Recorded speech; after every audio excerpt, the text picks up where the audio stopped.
years from now, what may be said of these times? Will they say that this was the moment that shifted it all? In a world so viscerally divided, with growing numbers of people grappling with profound stress, insecurity, and impending environmental collapse, all while gasping to breathe through the chokehold of colonial legacies. Meanwhile, the institution that once provided a platform for social change, belonging, and serving a higher purpose are in decline. As confidence in religious organizations and attendance is dwindling, many find themselves without a spiritual home, foundation, or direction.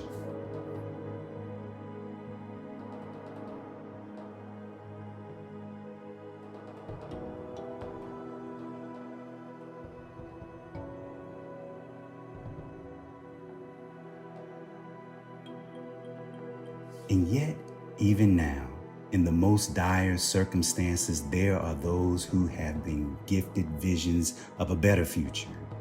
There are those who choose to answer the call, to retain and revive the heart of the old, to compost and alchemize the past, and courageously forge, midwife, a new way of leadership, love, and radical belonging. Many of them remain rooted in their ancestral wisdom traditions and see clearly that we stand at a crossroads, at the precipice of something entirely unknown.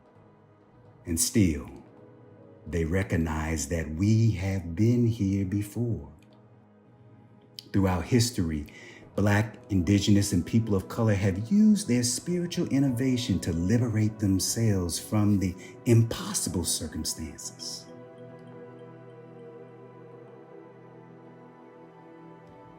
Spiritual innovators reimagine spiritual practices while remaining rooted in lineage and ancestral wisdom, generating sacred practices, insight, and communities that are meaningful for today's world. And in these unprecedented times, we need that medicine even more. The same communities who persevered through centuries of oppression and suppression, who have been fueling love and liberation for generations, are still here, rising up and pointing the way towards a more just and loving future for all. And what will be said of those who answer the call at this time? Those who remember where they come from, who dare to dream the language of love, who remember how to pray, how to care for community, resist oppression, and choose discomfort of liberation over the comfort of conformity. Those Black, Indigenous, and people of color who have the audacity to sow seeds of freedom and anoint the wind with the truth of the one on their tongues.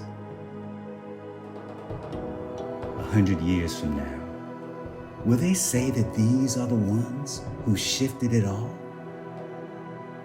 And will they say that we are the ones who uplifted them?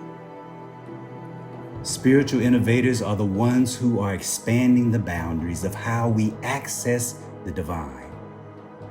Within this ecosystem, there are already organizations making massive impacts, including Abolitionist Sanctuary, a national faith-based coalition united against moral crisis of mass incarceration and the criminalization of impoverished Black motherhood.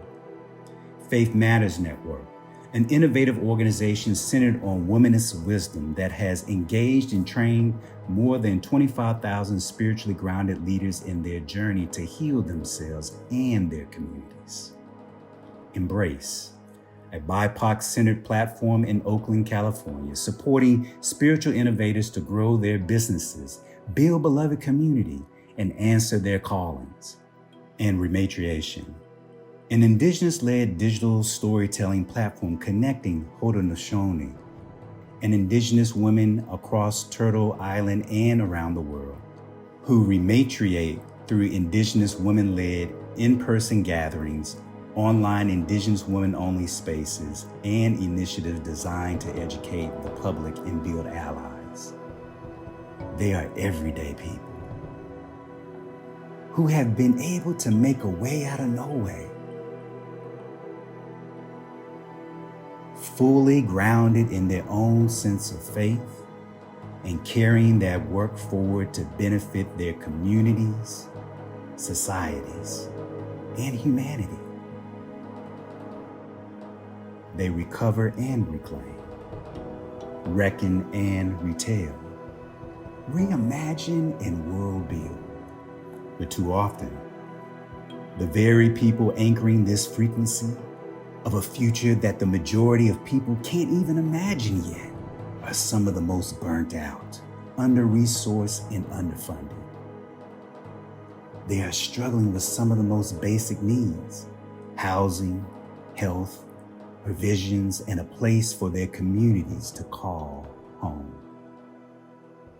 And the reality is, we need BIPOC communities to thrive, because when they thrive, we all thrive.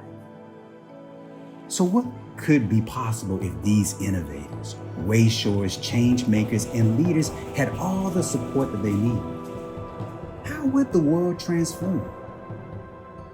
In order for our spiritual innovation ecosystem to flourish, we need for those folks to be as fully resourced as possible. Spiritually rooted leadership preparation. Radical rest. Mentorship. A grounding place where people can connect and be able to build relationships. An economic imagination to accompany our spiritual imagination. Business development investment. Opportunities to grow and amplify important efforts already underway. Advancing ongoing healing work and building our understanding of collective and individual trauma. and for people to be able to reach a level of abundance and prosperity personally that they are able to sustain what they do. These essential resources will enable these leaders to deepen, sustain, and scale their impact.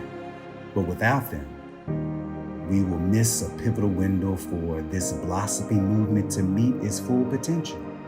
And with the current state of the world, the stakes are too high to let that happen. For those of you who hear the call, now is the time to act. Now is the time to lift up these leaders. And now is the time to nourish this movement.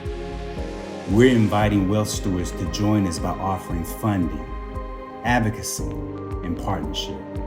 We're inviting innovators and aligned organizations to join our network and become a part of this larger ecosystem. I imagine 100 years from now, what will be said of these times? And what will be said of how you answer the call of this moment? Join us. BIPOC spiritualinnovation.org